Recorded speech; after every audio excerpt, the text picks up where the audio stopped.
BBC propaganda.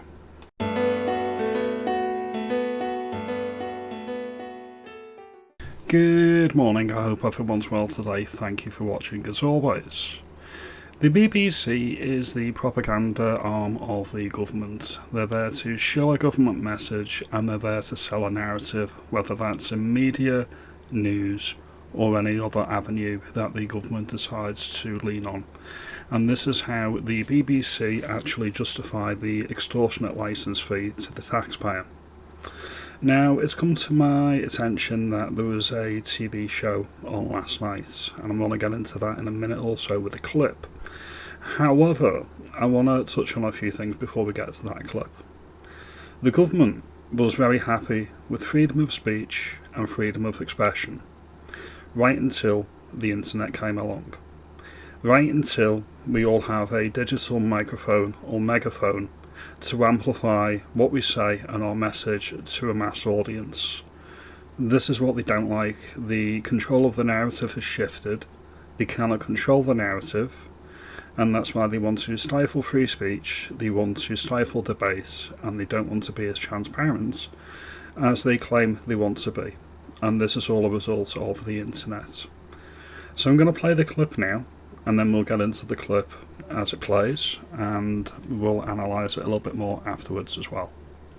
Mum, it looks like Whitlock got hold of those Home Office documents via Freedom of Information requests. Oh no, the antagonist is using Freedom of Information requests to attack the government, and the people investigating this think that's the problem. Not the content of the Freedom of Information requests, or what the government is doing that requires the Freedom of Information requests, but no, the response. He made a total of 9 requests during his time in prison. 9 Freedom of Information requests? Cue the serious concern and the dramatic music.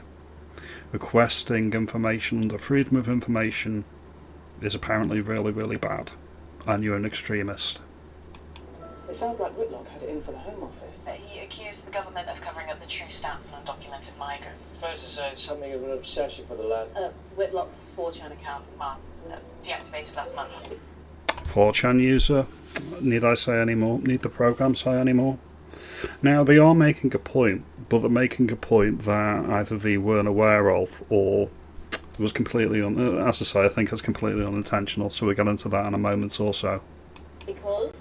Sending you the post that got him kicked off the platform. Our history books say the last land invasion of England was 1066.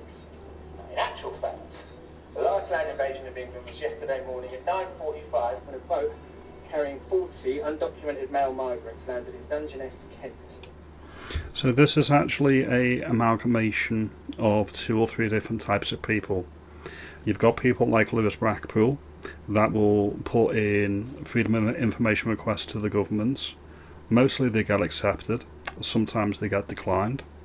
And then you've got people that are documenting the migrants coming in at Dover, people that broke it originally like Steve Laws, and people like that. So that's the second category.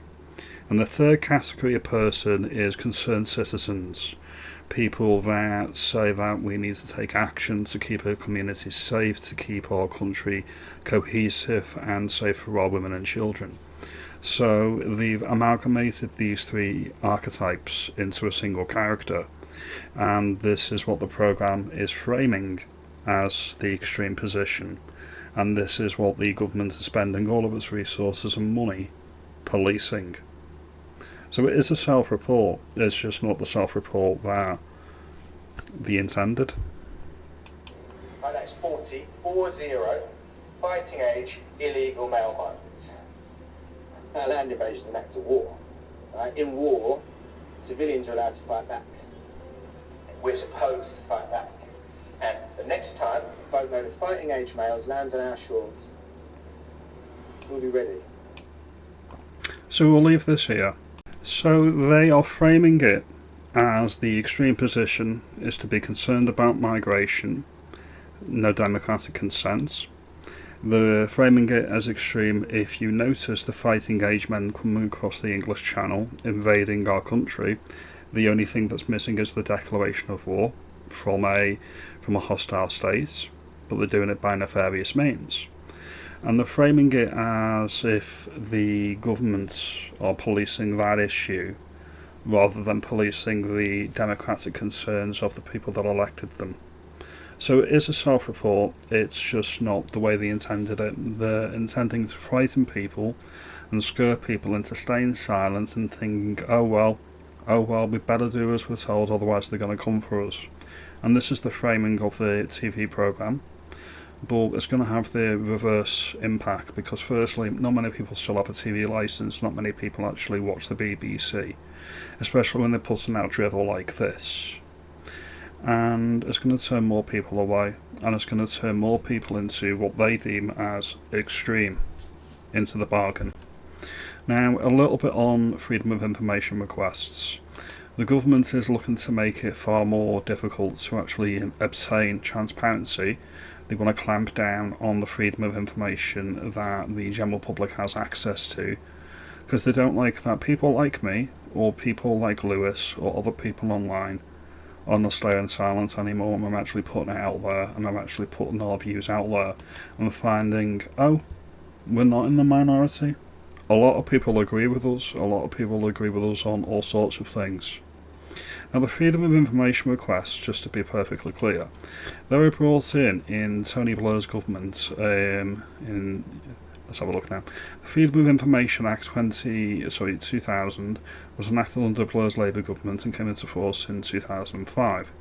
Interestingly, Blair publicly lamented having passed the law, saying it was a mistake, asserting that FOI requests were used by journalists, citizen journalists, and later YouTubers and online personalities to beat the government over the head. That's what all of this is about. Don't notice the demographic replacement. Do not notice the mass invasion. If you do, the spooks, MI5, MI6, prevents, think you're the extreme one. Now, just to be perfectly clear, the extreme position is the demographic replacement of our people. The extreme position is mass migration. And the extreme position is the policing of the dissent when you notice. Now, if you like this video and you think I make some good points, make me work, like and subscribe, and I'll see you in the next video. You have a good day.